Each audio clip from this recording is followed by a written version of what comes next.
Hello and welcome once again to Jacob's Toys 5-minute figure reviews. Please do like, share, subscribe and all of those things. All support to the channel is very much appreciated. In this video we are taking a look at the Chode Build-A-Figure wave, the X-Men wave, in particular MONET. That's MONET St. CROIX? CROIX, I think. I've never been able to pronounce it, and I've never heard it pronounced. I've only ever read it. So it's MONET at the end of the day. She also goes by the name M, so for the sake of tripping myself up, I will just refer to her as M for the rest of this video. But it is M from, of course, the X-Men. Now, she's been tied into loads of different things. X-Factor, X-Men, Weapon X, Generation X. She's been around for quite some time. She's been around since the early 90s, so I'm surprised it's actually taken Hasbro and Marvel Legends this long to give us an M figure. Now this is her kind of iconic look. She featured in this particular uniform for quite some time, and she's half French, I think it was half French, hence the name. And it's cool because it means that we've got a, it's not just another American superhero. The great thing about the X-Men is they've all got real varied backgrounds. She only comes with 2 additional hands and of course the Build-A-Figure piece, but that's not too disappointing because it's pretty much all a new sculpt. You've got the awesome cuffs, you've got these awesome boots, you've got a really cool head sculpt, the belt piece as well. She looks very fresh and very new, and of course she's all pinless as well. Now as I said, she's been around since the early 90s, so I am surprised that it's taken Hasbro this long to actually give us her figure. Now you can slot her into a number of different places in your display, of course, with the X-Men, as it says on the box there, but you can also put her in with your X-Factor or your Generation X teams as well. She's got quite a varied background. She's crossed with lots of different characters. She's also got some siblings as well in the comic books.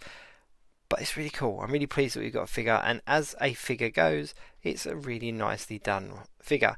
I'm really pleased that they didn't kind of cheap out and just kind of try to give us a painted version of these cuffs and actually put in a little bit of extra effort and actually sculpted them, because it really does make all the difference. In the comic books, I always remember thinking that her forearms and her kind of legs up to her knees looked really big and oversized because of these big kind of armor pieces, which does surprise me because her abilities essentially is she's just kind of superhuman. And when I say superhuman, quite often in a comic book you'd see like the superhuman strength, so she'd be like, throwing things around and ripping things open and stuff. So I was always surprised to sort of see these superhuman characters with such kind of heavy armor, but it is a very cool and very 90s looking look.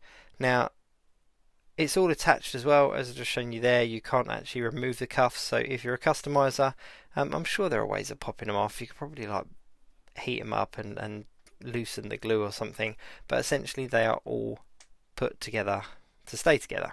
So there we go. She's got a nice little bit of articulation. I mean the forearms are limited a little bit because of the size of them, but the legs are not as limited. They do flex around and move around.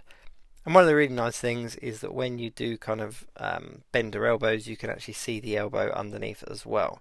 The only disappointing thing, I think, if I'm going to say anything, would be the limitations of the hairpiece. Now, with a lot of the female Marvel Legends figures that have long hair, it tends to be moulded in a particular way. In this particular instance, it's moulded so it kind of flows down and off one of her shoulders, which looks really good in like a vanilla pose like this, but if you are posing her for like an action pose, it will limit your options because that hair will stay in that particular position. But if I'm honest, I really am nitpicking because overall this is a very good and very well overdue figure to add to the collection. Personally, I'm really pleased that they're kind of doing the newer era of mutants, which seems bizarre saying about a figure a character that came out in the 90s, but they are slowly moving over to those more obscure and more newer, fresher mutants. We're able to flesh those teams out like the New Mutants and X-Factor and Generation X and all the rest of it. So there we go. So there's MONET, there's M. She's very cool. I would have liked to have had maybe an alternate head, something with her hair a little bit different and maybe a different facial expression, but there's very little to complain about, and she's definitely one of my favourite in the wave for that reason. Anyway, thank you very much for watching. Of course, please do like, share, subscribe and all of those things. Do check out my channel because I've got a whole bunch of other 5-minute figure reviews from this particular wave, as well as many other action figures as well. So there we go, there's M, 2 thumbs up for me. Till next time, I'll see you soon.